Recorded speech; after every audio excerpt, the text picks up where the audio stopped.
Hello students, welcome to my class on YouTube. और आज का हमारा टॉपिक है स्ट्रक्चर ऑफ द एटमॉस्फेयर।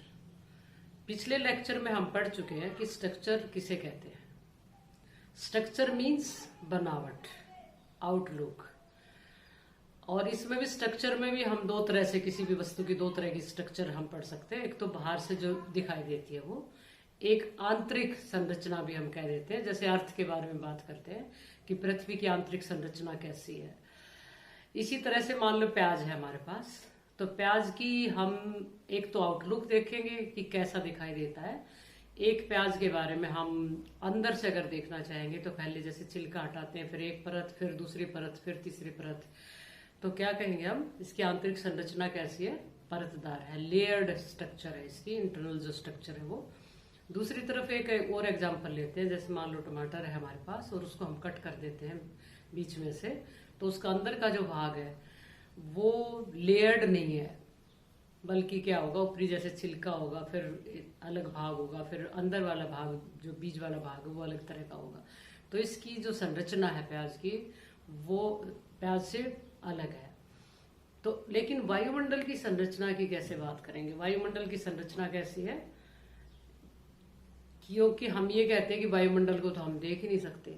जब हम वायुमंडल की तरफ देखते हैं तो कैसा दिखाई देता है, हमारे को वैक्यूम दिखाई देता है। फिर इसकी संरचना की कैसे बात करें हम। वायुमंडल की संरचना हम पढ़ेंगे इसकी विशेषताओं के आधार पर, और विशेषताओं के आधार पर वायुमंडल को भी डिफरेंट लेयर्स में हम डिवाइड कर सकते हैं।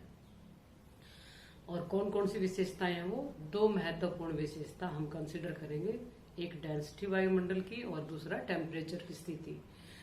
इसके अतिरिक्त एयर प्रेशर, ह्यूमिडिटी और वायुमंडल में घटित होने वाली विभिन्न प्रकार की घटनाएं, जिनके आधार पर वायुमंडल को हम डिफरेंट लेयर्स में डिवाइड करेंगे। जहां तक एक जैसी विशेषताएं पाई जाती हैं उसको हम कहेंगे कि ये एक परत है। फिर जैसे स्थिति बदलती है तो हम कह देंगे दूसरी लेयर शुरू होगी, फिर तीसरी, फिर चौथी, पांचवी। तो ऐसे डिफरेंट लेयर्स पाई जाती हैं वायुमंडल में। तो बड़े पैमाने पर वायुमंडल को दो भागों में हम डिवाइड कर सकते हैं, लोअर एटमॉस्फेयर और अपर एटमॉस्फेयर।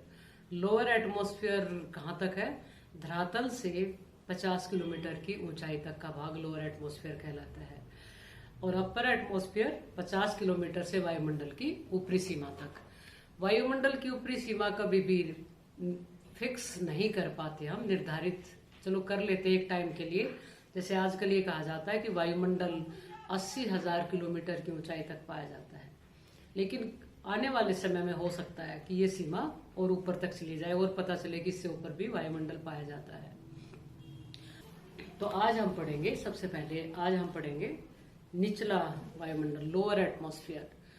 लोअर एटमॉस्फेयर को भी विशेषताओं के आधार पर दो परतों में डिवाइड कर सकते हैं, सौरमंडल, ट्रोपोस्फेयर, और स्ट्रेटोस्फेयर, समताप मंडल। तो पहले हम बात करते हैं सौरमंडल की। सौरमंडल वायुमंडल की सबसे निचली परत है और सबसे भारी परत है।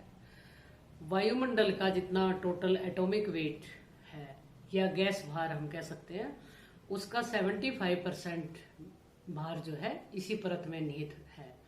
ये सबसे भारी परत है वायुमंडल की, और यहाँ पे घनत्व भी सबसे ज्यादा पाया जाता है वायुमंडल का।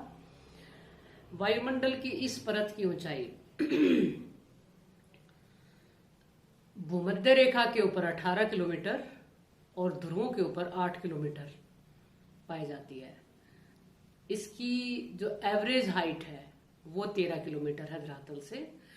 भूमध्य रेखा के ऊपर इस परत की ज्यादा ऊंचाई क्यों पाई जाती है, क्योंकि भूमध्य रेखा के ऊपर पूरा साल सूर्य की किरणें सीधी चमकती हैं, ज्यादा एनर्जी मिलती है सूर्य से, वहां पे तापमान ज्यादा रहता है, गर्मी ज्यादा पड़ती है।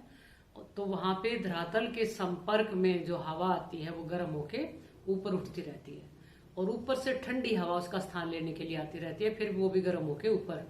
तो एक सर्कुलेशन बन जाता है हवा का, और हवा के इसी सर्कुलेशन को कन्वेक्शनल करंट कहा जाता है। ये जो कन्वेक्शनल करंट है, ये धरातल के पास जो विशेषताएं हैं, जैसे सपोज करो ह्यूमिडिटी है, धूल के कण हैं, इनको वायुमंडल में ऊपर तक ले जाती है। और कहाँ तक, जहां तक ये कन्वेक्शनल करंट पहुंचेगी तो वहां तक ही विशेषताएं पहुंच जाएंगी, तो वहीं तक हम कहेंगे कि ट्रोपोस्फेयर है। तो लेकिन ध्रुवों के पास इस प्रकार की कन्वेक्शनल करंट नहीं चलती, तो इसलिए वहां पे हाइट जो है कम है ट्रोपोस्फेयर की।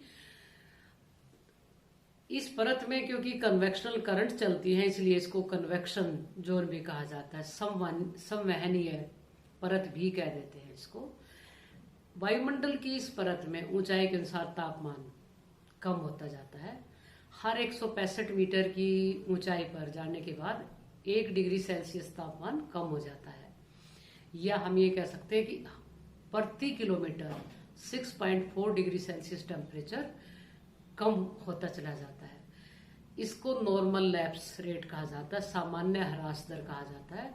इसका मतलब सामान्य परिस्थितियों में ऐसा होता है, लेकिन विशेष परिस्थितियों में तापमान के घटने की जो दर है वो बढ़ भी जाती है और कम भी हो जाती है। तो जैसे जैसे हम ऊपर जाएंगे टेम्परेचर कम होता चला जाएगा। और कई बार जब हम एरोप्लेन में जाते हैं तो पायलट जो है एक घोषणा करता है कि बाहर का टेम्परेचर बिल्कुल जमा देने वाला 0 से -55 डिग्री सेल्सियस है। तो हमें आश्चर्य भी होता है कि इतना कम टेम्परेचर कैसे हो सकता है, लेकिन क्योंकि एरोप्लेन बहुत हाइट पे होता है तो इसलिए वहां पे टेम्परेचर बाहर जो है वायुमंडल में इतना कम हो जाता है।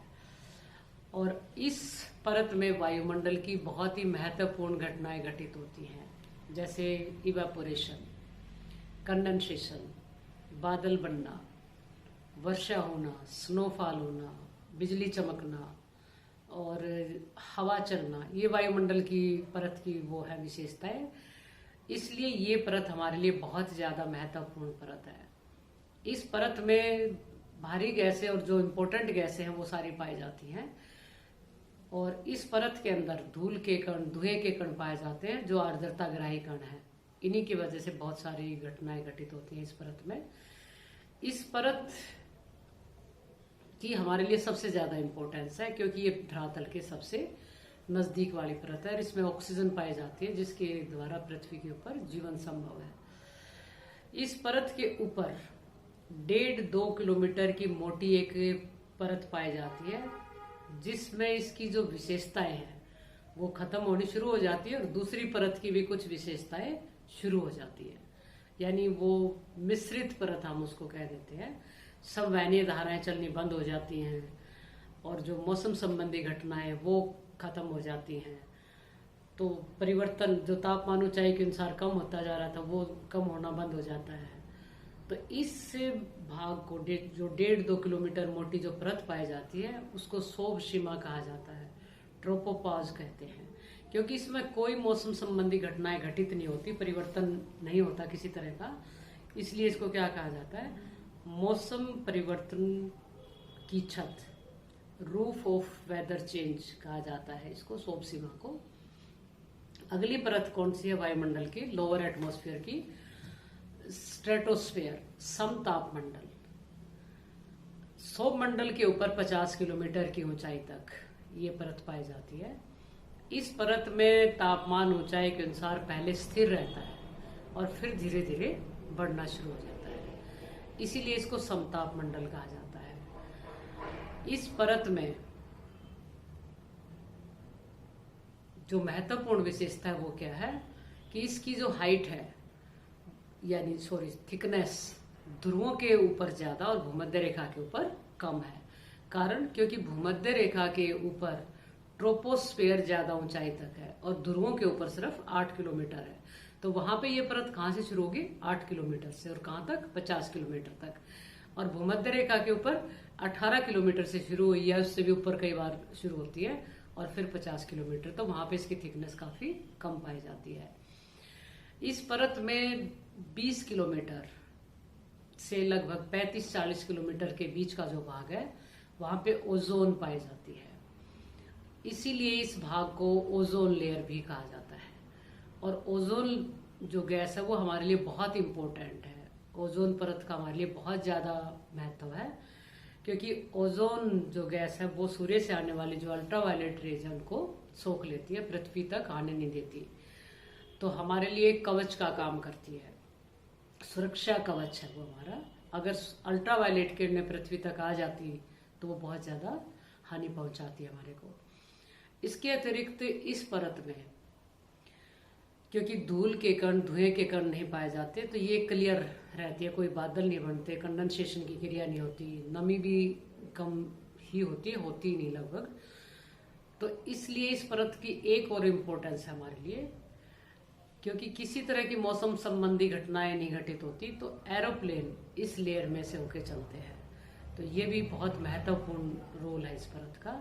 इसके अतिरिक्त वायुमंडल में जो उल्काएं पृथ्वी की तरफ आकर्षित होती हैं, वो आपस में टकराती हैं, तो ये परत उनको जला के नष्ट कर देती है, खत्म कर देती है, तो पृथ्वी तक नहीं पहुंचती वो एज इट इज। तो इसलिए भी ये परत हमारे लिए इम्पोर्टेंट है। अब इस परत में और तो कोई मौसम संबंधी घटनाएं घटित नहीं होती, लेकिन कभी कभी जो उल्का आपस में टकराई, उनसे जो डस्ट पार्टिकल्स वायुमंडल में आए, उनकी वजह से जो नमी है वायुमंडल में थोड़ी बहुत, वो उसके चारों तरफ चिपक जाने की वजह से बहुत ही चमकीले बादल बन जाते हैं यहाँ पे, जिनको पर्ल क्लाउड कहा जाता है। और इस परत को क्या कह देते हैं? मुक्ता मेघों की जननी। और ये कहाँ पे है? ये कह लो समताप मंडल के ऊपर एक पतली सी लेयर, वही फिर जैसे सम्मिश्रण है दोनों परतों का। ये परत समताप मंडल और ऊपरी जो परत है वो, तो उसको क्या कह देते हैं हम? स्ट्रेटोपॉज, समताप सीमा। और वो भी इतनी पतली सी परत है, 1.5-2 किलोमीटर की मोटी परत पाई जाती है। तो ये तो हुआ हमारा लोअर एटमॉस्फेयर। अगले लेक्चर में हम पढ़ेंगे अपर एटमॉस्फेयर की कौन कौन सी लेयर्स हैं। इसके बारे में कुछ भी पूछना हो पूछ सकते हो, कमेंट कर लो, या फिर वही मेरे को पर्सनली कॉल करके भी पूछ सकते हो। Thank you so much.